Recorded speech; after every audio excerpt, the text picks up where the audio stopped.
Kody Brown has never been the most popular polygamist in Sister Wives, but fans have noted that throughout the past few seasons, Kody has become more domineering than ever before. Kody was never the most fun-loving reality star, but in Sister Wives season 16, the patriarch appears to be at his most aggressive as he struggles to reclaim control of his unruly family.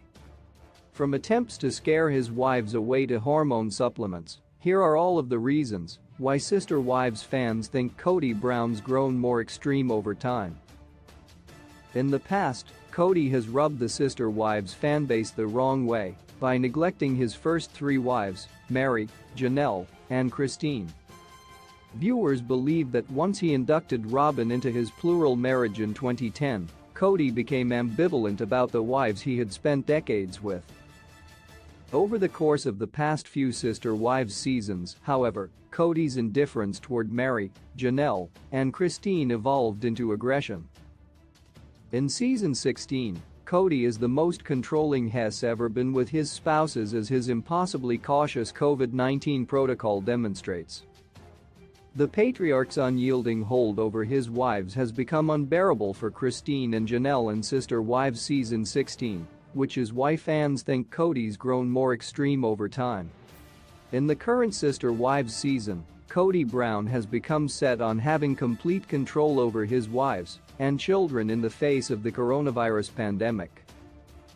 A harsh example of Kody's absolutism was his insistence that Janelle and Christine choose between spending the holidays with him or with their children. Fans noted that Kody got satisfaction out of his wives having to prove their dedication to him.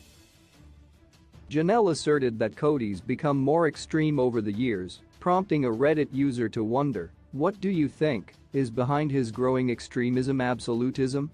One surprisingly common theory among the Sister Wives fanbase is Kody's use of testosterone supplements. One commenter explained, "Over-the-counter testosterone supplements makes the users much more aggressive. It's marketed very heavily to men in Kody's age group." Fans think Kody's grown more extreme over time as a side effect of his hormones. While testosterone supplements could account for Kody's increased aggression in Sister Wives season 16, some fans think the ever-shifting Brown family dynamic is responsible for Kody's developing extremism. When Sister Wives season 1 premiered, Kody had a house full of obedient wives and children, but over the years, a handful of the reality star's spouses and children have spoken out against Kody. In season 16, both Christine and Janelle have allowed themselves to question and criticize Kody, which has likely contributed to his harsh behavior. A fan assessed, Kody needs to maintain his alpha status. An alternate hypothesis is that Kody's hoping his increasingly unbearable attitude will be too much for his first trio of wives to handle. One viewer speculated, Kody's just trying to run all the wives off. His solution is to make them so miserable they can't stand to stay. Kody's always been critiqued for his husbandly capabilities, but Sister Wives fans are convinced that season 16 is as explosive as it is because Kody Brown's grown more extreme over time. Whether it's the result of a control crisis or testosterone supplements, Kody's out-of-control aggression has taken a toll on the Brown family. Unfortunately for the polygamist, Kody's desperate attempts to maintain authority haven't worked out for him just yet in Sister Wives.